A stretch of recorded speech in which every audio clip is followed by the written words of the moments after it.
नमस्कार. निवेदक विठ्ठल पवार या माझ्या यूट्यूब चॅनलमध्ये आपल्या सर्वांचं सहर्ष स्वागत. मित्रांनो, भाषण असो वा सूत्रसंचालन किंवा व्याख्यान असो किंवा कीर्तन प्रवचन असो, नेमकं बोलताना थांबायचं कुठं आणि याचं शास्त्र नेमकं आहे तरी काय, याबद्दलचीच माहिती या यूट्यूब व्हिडिओच्या माध्यमातून आपण घेणार आहोत.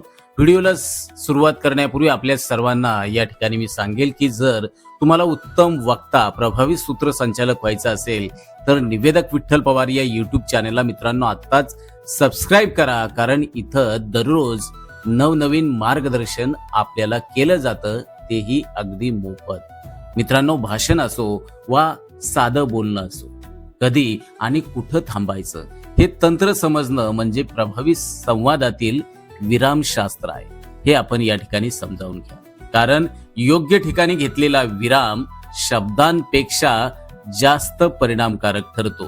विरामामुळं ऐकणाऱ्याला समजण्याची, विचार करण्याची आणि पुढील शब्दांची प्रतीक्षा करण्याची खरं तर संधी मिळत असते. मग बोलताना थांबायचं कुठं आणि थांबण्याचं प्रकार काय आहेत, हे या ठिकाणी आपण समजावून घेणार आहोत. एक, स्वल्प विराम. विचारांची विभागणी करण्यासाठी एका वाक्यात अनेक गोष्टी सांगताना प्रत्येक गोष्ट स्पष्ट व्हावी म्हणून छोटा विराम घ्यावा लागतो. हा विराम फार मोठा नसतो, पण ऐकणाऱ्याला शब्द वेगळे समजण्यासाठी तो पुरेसा असतो. उदाहरणार्थ, बाजारातून येताना मी सफरचंद, संत्री आणि द्राक्षे घेऊन आलो. यामुळे फायदा काय की शब्दांची सरमिसळ, भेसळ एकत्र होत नाही. प्रत्येक गोष्ट स्वतंत्रपणे ऐकणाऱ्याला, बोलणाऱ्याला समजत असते. दोन, नाट्यमय विराम.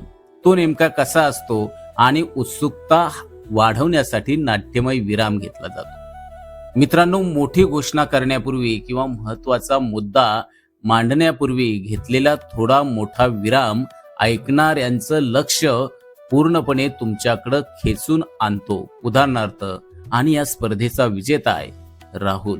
मित्रांनो, याचा फायदा काय की उत्सुकता निर्माण होते. पुढे काय येणार किंवा पुढे काय होणार याची प्रतीक्षा वाढते. तीन, भर देणारा विराम. म्हणजेच त्याचा फायदा की शब्दाचं वजन वाढवण्यासाठी. महत्वाचा शब्द उच्चारल्यानंतर लगेच थांबल्यास त्या शब्दाचा प्रभाव वाढतो. तो शब्द ऐकणाऱ्यांच्या मनात ठसतो. उदाहरणार्थ, यशासाठी फक्त एकच गोष्ट लागते,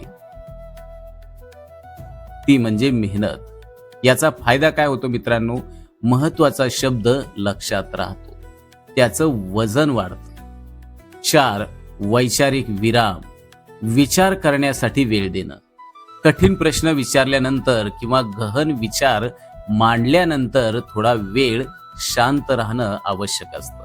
यामुळे ऐकणाऱ्याला स्वतः विचार करू लागतात. उदाहरणार्थ, आपण खरंच निसर्गाचा आदर करतो का? याचा फायदा काय होतो मित्रांनो की श्रोते मनात उत्तर शोधू लागतात, विषयात गुंतले जातात. 5, संक्रमण विचार. संक्रमण विराम. विषय बदलताना, एका मुद्द्याकडून दुसऱ्या मुद्द्याकडे वळताना थोडा विराम घेतल्यास ऐकणाऱ्याला विषयातील बदल समजतो. उदाहरणार्थ, तर हे झाले फायदे. आता आपण याच्या तोट्यांकडे वळूया. याचा मित्रांनो हा संक्रमण विराम जर घेतला तर त्याचा फायदा काय होतो की विषयाचा पहिला एक भाग संपला आणि आता दुसरा सुरू झाला हे स्पष्ट होते. मित्रांनो, बोलताना कुठे थांबू नये. वाक्याच्या मध्येच विनाकारण थांबू नका. मी आज शाळेत जाणार आहे असे सलग बोला. अनावश्यक आवाज त्या ठिकाणी काढू नका. शांत राहून पुढील शब्द बोला.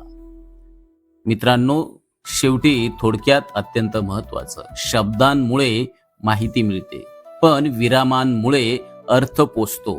योग्य ठिकाणी थांबल्यास तुम्ही घाईत आहात असे वाटत नाही, उलट तुम्ही विषयावर ठाम आहात असा आत्मविश्वास दिसतो. मित्रांनो, अत्यंत महत्वपूर्ण असलेला हा व्हिडिओ बोलताना, सूत्रसंचालन करत असताना नेमकं थांबायचं कुठं अर्थात त्या विरामाचं शास्त्र आपण या व्हिडिओच्या माध्यमातून समजावून घेतलं आहे. मित्रांनो, हा व्हिडिओ तुम्हाला कसा वाटला? तर मित्रांनो, जाता जाता आपल्या सर्वांना सांगेल की आपण हजारो सूत्रसंचालक घडवलेत आणि घडवतोय. वक्ता देखील घडवण्याचं काम निवेदक विठ्ठल पवार हा यूट्यूब चॅनल रात्रंदिवस गेली 3 वर्ष मोफत दररोज शिकवण्याचं काम करतोय. मित्रांनो, तुम्हाला देखील वक्ता सूत्रसंचालक व्हायचंय, मिशन मध्ये सहभागी व्हायचंय, तर निवेदक विठ्ठल पवार या यूट्यूब चॅनलला मित्रांनो आता सबस्क्राईब करा. धन्यवाद.